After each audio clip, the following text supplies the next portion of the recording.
Türkiye di nava şer û berbe hilbijartinan ve ev yek rewşeke ku niha li Tirkiye di holê de ye, di rewşekê de ku kêmtir ji 2 hefteyan ji bo hilbijartinên Parlemanaya Tirkiye mane, her roj nûçeyên kuştin, girtin û işkenceyan tên weşandin, berwajo hilbijartiyên berê ku hemû partî mijûlî pêkanîna mîtîng û civînan bûn, da ku piraniya welatiyan li derdorê partiya xwe kom bikin, lê divê hilbijartinê de tu partiyek ne mîtîngan li dar dixe û ne propagandayek germ û gur heye, tiştê ku niha di nava Tirkiyeyê de tê dîtin bi tenê şer û daxuyaniyên tund û tûjin, Partiya Gelana Demokratîk HDP piştî teqînên bajarê Enqerê ku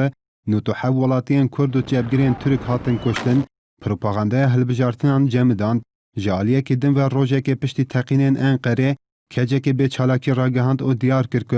gerîla bi tu awayekî li hember artişa Tirkiye çalakiyan li dar naxîne, lê hikûmeta AKP guh nede banga kecekê û ji ber vê yekê şer berdewam dike. Tevî berdewamiya şerê PKK û dewletê di nava bajaran de jî nav bi nav şer diqewmin. Li gelek bajaran di nava ciwan û tîmên taybet yên hikûmetê de şerê çekdarî rûdidin. Li navçeya Lîceya Amedê ev 4 roj bûn rewşa awarte hatibû ragihandin. Li wê navçeyê dukan û dermanxane û navendên ku pêdiviyên welatiyan berhev dikin, piştî 4 rojan hatin vekirin. Piştî rakirina rewşa awarte jî 18 endam û rêveberên HDP yên navçeyê hatin girtin. AKP bi hemû awayekî hewil dide vê carê hikûmetê bi tenê pêk bîne. Her çi xeberdevkê berê hikûmeta AKP Bülent Arınç di nûtirîn daxuyanê xwe de dibêje, li gorî anketên ku wan pêk anîne, wê AKP bikare hikûmetê pêk bîne, lê anketên dijber wê yekê nabêjin. Ji aliyekê din ve her çende artişa Tirkiye dibêje hejmara kuştiyên leşkeran hindike,